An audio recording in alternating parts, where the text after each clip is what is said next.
குருவின் தெளிவு குருவின் திருமேனி காண்டல், தெளிவு குருவின் திருநாமம் செப்பல், தெளிவு குருவின் திருவார்த்தை கேட்டல், தெளிவு குருவுரு சிந்தித்தல் தானே. இன்று நாம் சிந்தனை செய்ய இருக்கும் தலைப்பு நோயற்ற வாழ்வே குறைவற்ற செல்வம். நோயற்ற வாழ்வே குறைவற்ற செல்வம். இதனோட பொருள் என்ன அப்படின்னு நம்ம பார்த்தோம்னா, நம்முடைய உடல் தான் வாழ்க்கையோட உண்மையான செல்வம் அப்படின்றது தான் நோயற்ற வாழ்வே குறைவற்ற செல்வம். நம்முடைய வாழ்க்கையில எவ்வளவு பணம், பொருள், வசதி, வாய்ப்புகள் இருந்தாலும், நம்மளுடைய உடல் சரியில்ல அப்படின்னா, அந்த அ பணம், பொருள், வசதியால எந்த பயனும் நமக்கு கிடைக்க போறதில்ல. அப்போ ஆரோக்கியம் இல்லாதவன் வந்து எவ்வளவு பணக்காரனா இருந்தா கூட, அவனுக்கு வந்து அந்த வாழ்க்கை அ இனிமை ய இனிமை இல்லாத மாரி தான் அவன் வாழணும். அப்போ மனிதனோட வாழ்க்கையில ஆரோக்கியம் அப்படின்றது வந்து ரொம்ப ரொம்ப அவசியம். "அகத்தினை உடம்புக்கு, உடம்பு செல்வம்" போன்ற பழமொழிகள நாம முன்னோர்கள் சொல்லியிருக்காங்க.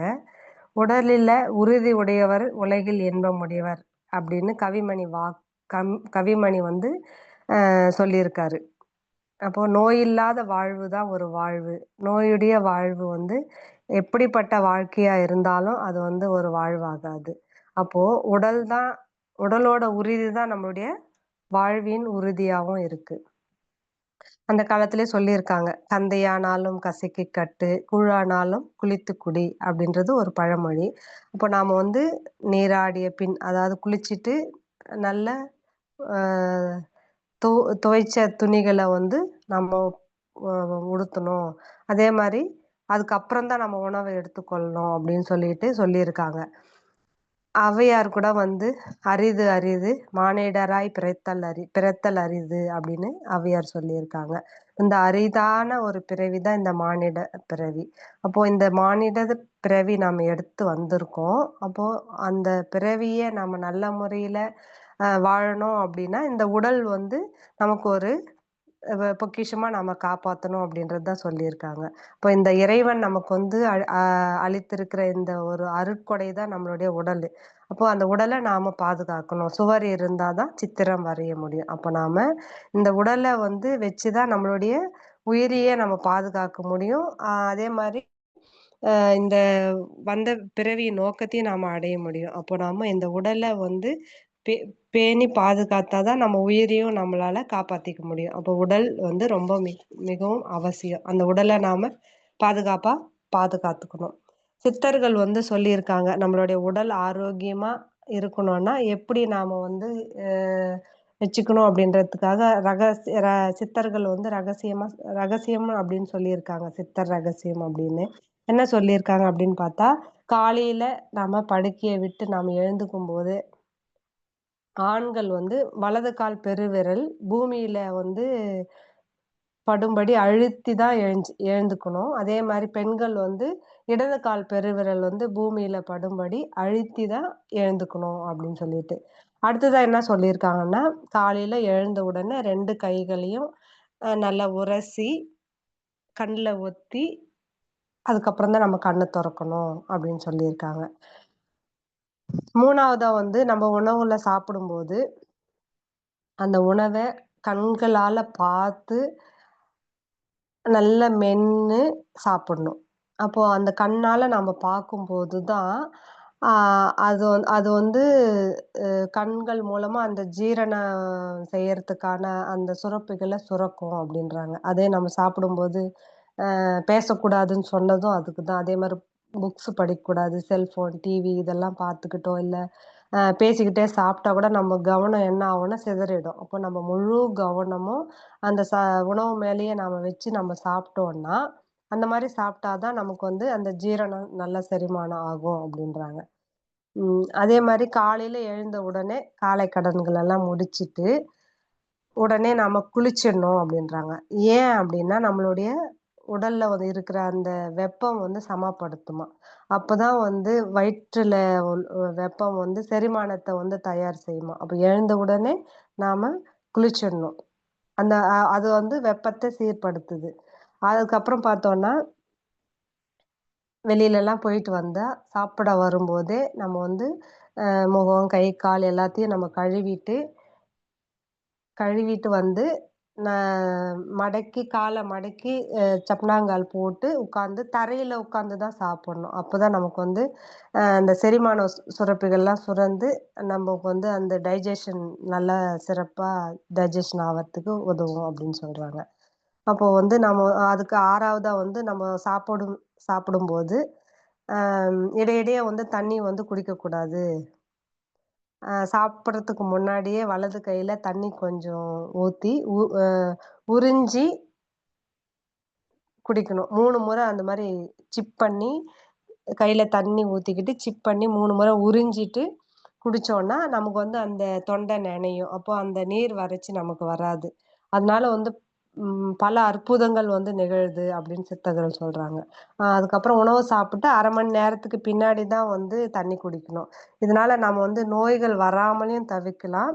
அப்படின்னு நம்ம முன்னோர்கள்லாம் வந்து அந்த காலத்துல எந்த வழிமுறைகளை பின்பற்றி தான் அவங்க சாப்பிட்டுட்டு இருந்தாங்க. அதனால நம்ம ஆரோக்கியமா இருக்கணும்னா, இந்த சித்தர்கள் கூறியிருக்கிற இந்த ரகசியங்கள நாம பின்பற்றி இருக்கும்போது நமக்கு வந்து நோய் வராது. அதே மாரி நோய் இல்லாம நீண்ட ஆயுள பெறத்துக்கு சித்தர்கள் வந்து 4 ரகசியங்கள் சொல்லியிருக்காங்க. என்ன அப்படின்னு பார்த்தா, ஓரடி நடவேன். அதாவது நம்மளுடைய உடம்பின் நிழல் வந்து கால் அளவில 1 அடியாக இருக்கும். உச்சி பொழுது. அந்த நேரத்துல வெயில்ல நடக்கக்கூடாது. அதுதான் ஓரடி நடவேன். 2வது வந்து ஈரடி கடவேன். அதாவது ஈரமான இடங்கள்ல நாம ரொம்ப நேரம் நிற்பதோ, இல்ல நடக்கிறதோ அதெல்லாம் இருக்கக்கூடாது. அதுதான் ஈரடி கடவேன். 3வது வந்து இருந்து உண்ணேன். அதாவது நம்ம ஏற்கனவே சாப்பிட்ட உணவு ஜீரணம் ஆனதுக்கு பிறகு தான் மறுபடியும் நாம சாப்பிடணும். அதுதான் இருந்து உண்ணேன். 4வதா வந்து படுத்து உறங்கேன். நமக்கு வந்து தூக்கம் வந்த பிறகு தான் நம்ம படுக்கைக்கே போய் படுத்துக்கணும். ஆ படுத்துக்கிட்டு எனக்கு தூக்கம் வரல அப்படிலாம் வந்து நெனச்சு படுக்கையில படுக்கவே கூடாது. இந்த 4 ரகசியங்கள் வந்து நோய் இல்லாம நீண்ட ஆயுள பெறத்துக்காக சித்தர்கள் கூறியிருக்கிற ரகசியம். அடுத்து பார்த்தோம்னா, நீண்ட காலம் ஆரோக்கியமா நம்ம வாழணும்னா, வள்ளல் மகான் வள்ளலார் வந்து என்ன சொல்லியிருக்காரு அப்படின்ற அவருடைய வழிகள நம்ம பார்ப்போம். தினமும் வந்து சூரிய உதயத்திற்கு முன்பு அ எழுந்த உடனே அமைதியா உட்கார்ந்து நம்ம இறைவனை நினைச்சு தியானம் செய்யணும் அப்படின்றாரு. காலையில எழுந்த உடனே, அதுவும் சூரிய உதயத்துக்கு முன்னாடி எழுந்து நாம இறைவனை நினைச்சு தியானம் பண்ணணும். அதுக்கப்புறம் பசி நல்லா எடுத்த பிறகு தான் சாப்பிடணும். அதே மாரி உணவுல வந்து உப்பு, புளி, மிளகாய் அதெல்லாம் கொஞ்சம் க அ நெ குறைவாகவும், அதே மாரி அதுக்கு பதில் வந்து மிளகு, சீரகம் அதிகமாவும் சேர்த்து நம்ம சாப்பிடணும் அப்டின்றாரு. விருந்தே நமக்கு கிடைச்சா கூட நம்ம அளவு முறை மீறக்கூடாது. குறைவான உணவு தான் சாப்பிடணும். அதே மாரி பகல்ல சாப்பிடுற உணவுல வந்து எவ்வளோ சாப்பிடுறோமோ, அந்த உணவோல பாதி அளவு தான் வந்து இரவுல நம்ம வந்து உணவு எடுத்துக்கணும் அப்டின்றாரு. நம்ம தூங்கும்போது வந்து இடது பக்கமா ஒ தான் நம்ம படுத்து தூங்கணும் அப்டின்றாரு.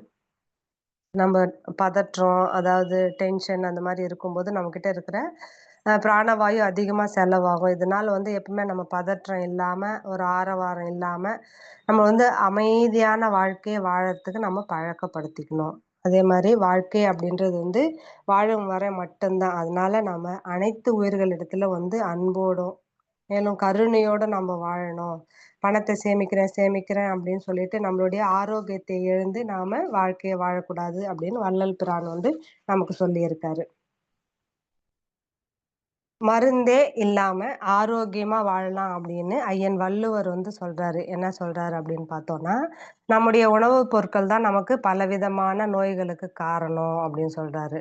அத விட உணவை விட உணவை நம்ம சாப்பிடுறதுல ஒரு முறையும், அதனோட காலமும் கூட காரணங்களாகும் அப்படின்றாரு. அதுக்கு ஒரு குறள் சொல்லியிருக்காரு. "மிகினும் குறையினும் நோய் செய்யும் நூலோர் வழிமுதலா எண்ணிய 3." உடல் வந்து ஆரோக்கியமா இருக்கிறதுக்கு வாதம், பித்தம், சிலேத்துமம் இவை 3ம் தான் முறைப்படி வேலை செய்ய வேண்டும். இதை தான் வள்ளுவ பெருமான் வழி முதலா எண்ணிய 3 என்று சொல்லியிருக்காரு.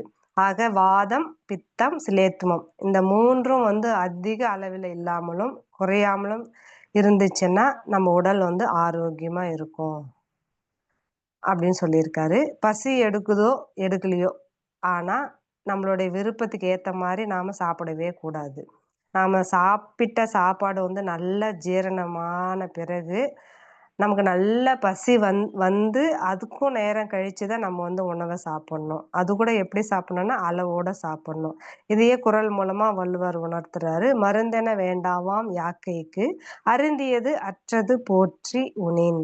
நமக்கு மருந்தே வேண்டாம். இந்த மாரி நாம பசி எடுத்து அதுக்கப்புறமா உணவு சாப்பிட்டோம். அதுவும் குறைவான உணவு சாப்பிட்டோம்னா, நமக்கு மருந்துன்றது ஒன்று வேண்டாம் அப்படின்னு இந்த குறள் மூலமா நமக்கு உணர்த்துறாரு.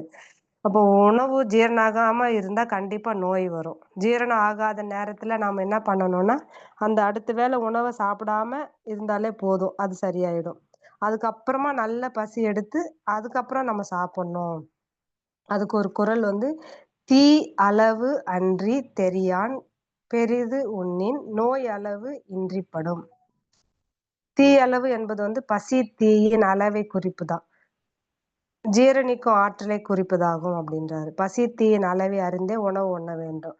அதாவது பசித்தி அப்படின்னா, கடினமான உழைப்பாளிகளுக்கு வந்து இந்த பசித்தியானது விரைவில் ஏற்படும். இவர்கள் வந்து அவங்களுடைய பசிக்கு ஏத்த மாரி அவங்க வந்து இன்னும் கொஞ்சம் கூடுதலா கூட உணவு சாப்பிடலாம். அப்ப நல்ல பசி எடுத்த பின்ன தான் நம்ம உணவ சாப்பிட்டா நோய்கள் வராது அப்படின்னு நம்மளுடைய வள்ளுவ பெருந்தகை நமக்கு அ வக முறைகள 10 திருக்குறள்ல நமக்கு விளக்கமா குடுத்திருக்காரு. அடுத்து பார்த்தோம்னா, நம்மளுடைய உடல் ஆரோக்கியமா இருக்கிறதுக்கு முக்கிய காரணம் நாம வந்து உடற்பயிற்சிகள நாம செய்யணும். இப்போ இன்பமா இருப்பதையே தான் நம்ம விரும்புறோம். அப்ப இன்பத்தை நாம எப்படி அனுபவிக்க முடியும்னா, நம்மளுடைய உடம்பால தான் நம்ம அனுபவிக்க முடியும். நம்முடைய உடல் தான் வந்து முழு நலத்தோட, ஆரோக்கியத்தோட இருந்தா தான் நம்ம இன்பத்தையே அனுபவிக்க முடியும். அப்போ உடல் வந்து ஆரோக்கியமா இல்லாம போயிடுச்சுன்னா, அந்த இன்பம் என்ன ஆகும்? அதுவே துன்பமா மாறிடும். அப்போ அந்த துன்பம் எப்படி ஆகும்னா, உச்சத்துக்கே போயிடும். அப்போ நமக்கு வந்து நோய் வந்துடுச்சுன்னா, நம்ப இன்பத்தையும் கெடுத்து, நம்முடைய வாழ்க்கையும் பாதிப்பு அடைய செய்யும். அப்போ "நோயற்ற வாழ்வு தான் குறைவற்ற செல்வம்."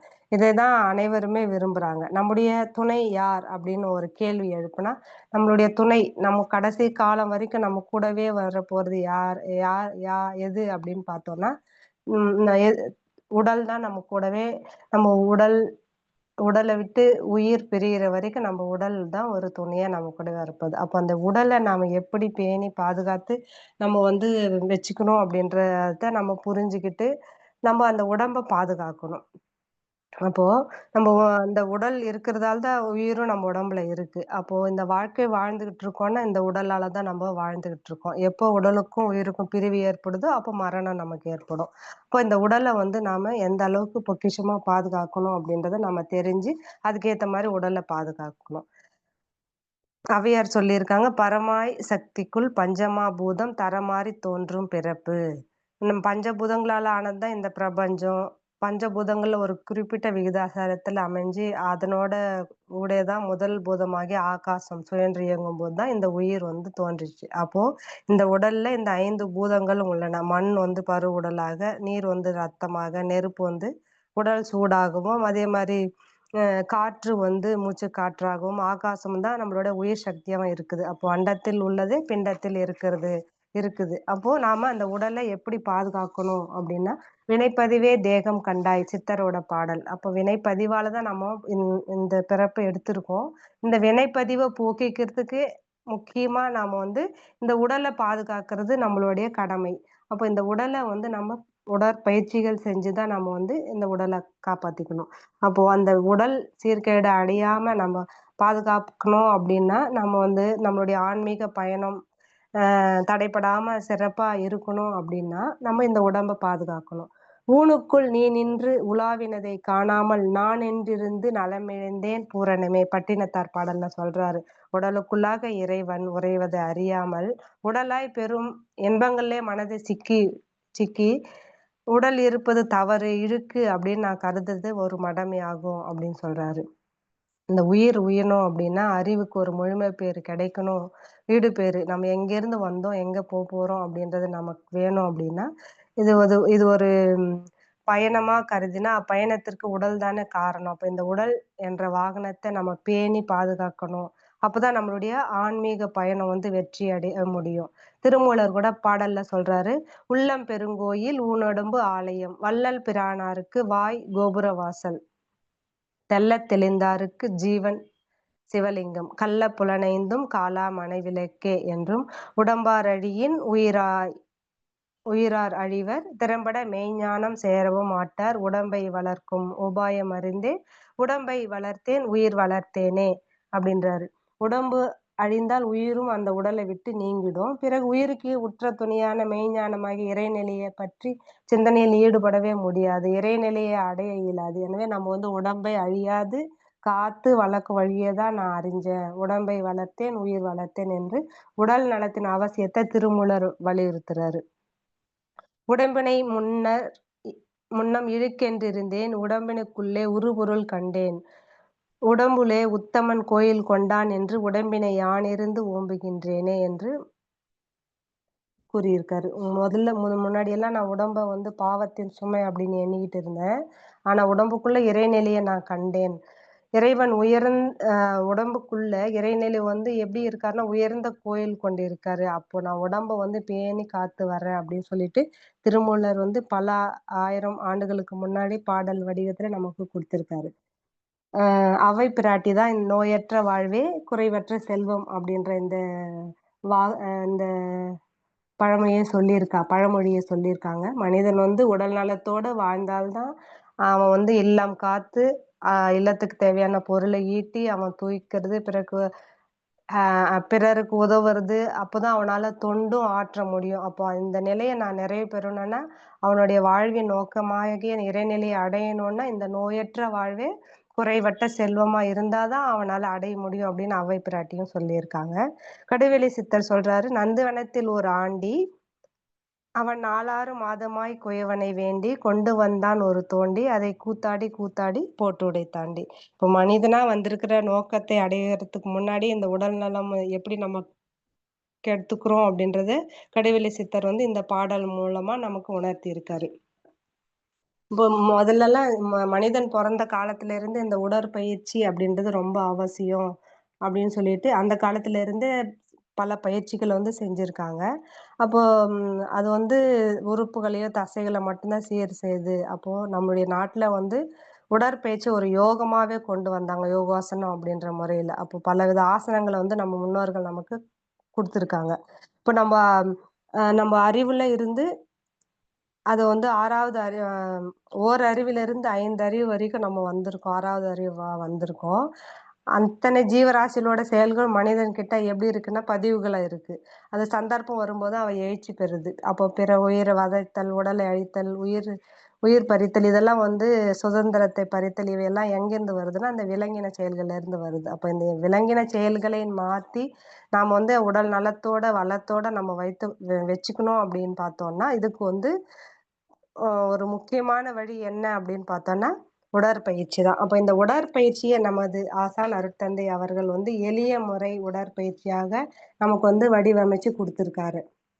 அவர் வந்து 40 ஆண்டு காலம் தன்னுடைய உடலையே ஒரு ஆய்வுக்கூடமா எடுத்துக்கிட்டு, ஒரு ரொம்ப எளிமையான முறையில நமக்கு வந்து பயிற்சிகள வந்து வடிவமைச்சு குடுத்திருக்காரு. அப்போ நம்ம இந்த எளிய முறை உடற்பயிற்சிகள நம்ம தினந்தோறும் செய்யும்போது, நம்ம உடல் எதுக்காக எடுத்துட்டு வந்தோம், நம்ம உயிர் இருக்கிற வரைக்கும் இந்த உடல் இருக்கணும் அப்படின்னும்போது, எ எப்படி நாம வந்து இந்த உடலை பேணி பாதுகாக்கணும் அப்படின்றதுக்காக நம்ம தினமும் இந்த உடற்பயிற்சிகள செய்யணும் அப்படின்றத நாம உணர்ந்திருக்கோம். அப்ப நம்ம இந்த பயிற்சிகள மகான் குடுத்திருக்கிற பயிற்சிகள நம்ம தினந்தோறும் செய்யும்போது நம்ம உடல் வந்து ஆரோக்கியமா இருக்கும். அதே மாதிரி 8 வயசுலேருந்து 80 வயசு வரைக்கும் செய்யலாம். நம்மளுடைய மகான் குடுத்திருக்கிற பயிற்சிகள். மிகவும் எளிமையானது. நம்மளுடைய வ ஓட்டங்கள் வந்து ரத்த ஓட்டம், வெப்ப ஓட்டம், காற்றோட்டம், ஜீவகாந்த ஓட்டம் எல்லாம் நமக்கு சீரடையும். அப்போ வந்து எந்த உறுப்பையும் எதனையும் வருத்தாம அதிக நேரம் எடுத்துக்கொள்ளாம இந்த பயிற்சிகள் நம்ம செய்யலாம். அப்போ இந்த பயிற்சிய நம்ம செய்யறதால ஏற்கனவே இருக்கிற நோய்களையும் நம்ம போக்கிக்கலாம். எந்த நோயும் வராமயும் நம்ம பாதுகாத்துக்கலாம். அப்போ நம்ம வந்து இந்த இந்த மாரி நமக்கு மகான் குடுத்திருக்கிற பயிற்சிகள நாம செய்யும்போது நம்ம உடல் ஆரோக்கியமா இருக்கும். மனம் அமைதியா இருக்கிறதுக்காக நமக்கு தவங்கள் குடுத்திருக்காரு. நம்போ ஆக்னேய தவம் செய்யும்போது, அ master gland, pituitary gland activate ஆயிட்டு நம்ம உடல் ஆரோக்கியமா இருக்கும். அதே துரிய தவம் பண்ணும்போது பீனியல் சுரப்பி ஆக்டிவேட் ஆயிட்டு நம்மளுடைய மன அமைதியா இருக்கும். நம்மளுடைய புலன்களால நம்ம ஜீவகாந்தத்த செலவு பண்றோம் அப்படின்றதுக்காக நமக்கு பஞ்சேந்திரிய தவத்த குடுத்திருக்காரு. இப்போ இன்னைக்கு பண்ண நம்ம சாந்தி தவம் நம்முடைய தவ ஆற்றல உடல் ஆற்றலா மாற்றத்துக்கு நமக்கு வந்து சாந்தி தவம் குடுத்திருக்காரு. 9 வகையான தவங்கள் நமக்கு வந்து குடுத்திருக்காரு. அப்போ நம்ம இந்த தவங்கள் செய்யும்போது நம்ம உடல் வந்து ஆரோக்கியமா இருக்கும். அதே மாரி நம்ம வந்து மௌனம் இருக்கும்போது, நமக்குள்ளேயே சென்று நம்ம அந்த அமைதி நிலையில இருக்கும்போது, நம்ப அந்த உணர்ச்சி வசப்பட்ட நிலைக்கு போகாம நம்மள நாம மேம்படுத்திக்கலாம். அப்ப நம்மகிட்ட இருக்கிற எனர்ஜி செலவாகாது. ஒரு சேமிப்பு ஆகும்போது, அந்த மனநிலையில நமக்கு ஒரு விழிப்பு நிலை கிடைச்சு, நம்மளுடைய செயல்கள் எல்லாமே வந்து நற்செயல்களா இருக்கும். நம்மளுடைய எண்ணங்கள் எல்லாமே வந்து நேர்மறை எண்ணங்களா இருக்கும். ஆ மௌனம் நம்ம வந்து வாரத்துல 1 நாளோ, மாசத்துல 1 நாளோ, இல்ல தினமும் 1 மணி நேரமோ நம்ம இந்த மௌனத்தை கடைபிடிக்கும்போது, நம்ம இந்த நிலையை நம்ம அடையலாம். அதே மாரி நம்ம வந்து உடல் ஆரோக்கியமா இருக்கிறதுக்கு முக்கியமா நம்ம வந்து உண்ணாவிரதம் நம்ம இருக்கலாம். ஒரு ஒரு வேளை மட்டும் சாப்பிடாம இருக்கிறதும் இருக்கலாம். அப்போ 2 வேளையும் சாப்பிடாமயும் இருக்கலாம்.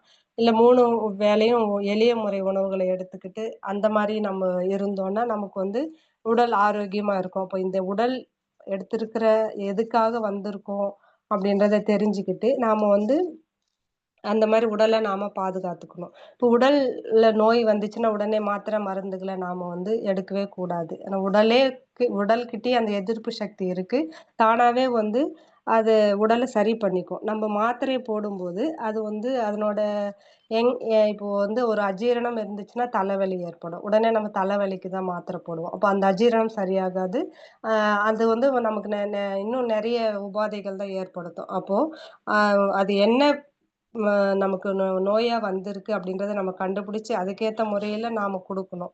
அதுவும் ஒரு முறை. அதே மாரி உடல் உழைப்பு இருக்கணும். உடல் உழைப்பு அ நம்ம வேலைய நாமளே செய்யும்போது, நம்மளுடைய உடல் உழைப்பு வந்து ஆரோக்கியமா இருக்கும். அடுத்தவங்களையும் நம்ம டிபெண்ட் பண்ணி அது எடுத்துக்குடு, இது எடுத்துக்குடு அப்படின்னு சொல்லிட்டு நம்ம செய்யும்போது, நமக்கு வந்து உடல் ஆரோக்கியம் வந்து பாதிக்கப்படும். அப்ப நம்முடைய ம் வாழ்க்கையில அன்றாட வாழ்க்கையில என்ன செயல்கள் செய்தாலும், நம்ம செயல்களை நாமளே செய்யும்போது, நம்ம உடல் வந்து சீராக இருக்கும். அ என்ற அளவிலே இந்த நோயற்ற வாழ்வே குறைவற்ற செல்வம் என்ற தலைப்பில் சிந்தனை உரையை நிறைவு செய்து கொள்கிறேன். நன்றி. வாழ்க வளமுடன். நன்றிகள் அம்மா. சிறப்பா சொல்லியிருக்கீங்க.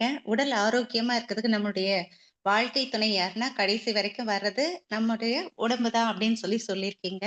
உடல் ஆரோக்கியமா இருக்கறதுக்கு சித்தர்களுடைய ரகசியங்கள், அவங்க சொன்ன ரகசியங்கள், அப்புறம் ஔவையார் சொன்னது, அப்புறம் திருவள்ளுவர் சொல்லிய அவருடைய திருக்குறள்ல இருந்து மேற்கோள் நெறைய குடுத்திருக்கீங்க. கடைசியா வந்து நம்ம மகரிஷியோட நமக்கு சுவாமிஜி குடுத்திருக்கிற உடற்பயிற்சி, அதுக்கப்புறம் வந்து எளிய முறை உடற்பயிற்சி, அத வந்து தினந்தோறும் பண்ணணும். தவம் பண்ணணும். அதே மாரி மௌனம் இருக்கணும். இதெல்லாம் பண்ணினா உடல் வந்து ஆரோக்கியமா இருக்கும் அப்படிங்கிறத வந்து ரொம்ப சிறப்பா சொல்லியிருக்கீங்கம்மா. எல்லாரும் அம்மாவ வாழ்த்தலாம். இன்றைக்கு நமக்கு சிறப்பானதொரு சிந்தனை விளக்கம் வழங்கிய பேராசிரியர் அருள்நிதி நாக நாகராணி புருஷோத்தமன் அம்மா அவர்கள் வாழ்க வளமுடன். அவர் தம் அன்பு குடும்பம் அருட்பேராற்றல் கருணையினால் உடல் நலம், நீளாயுள், நிறை செல்வம், உயர் புகழ், மெய்ஞானம் ஓங்கி வாழ்க வளமுடன், வாழ்க வளமுடன், வாழ்க வளமுடன்.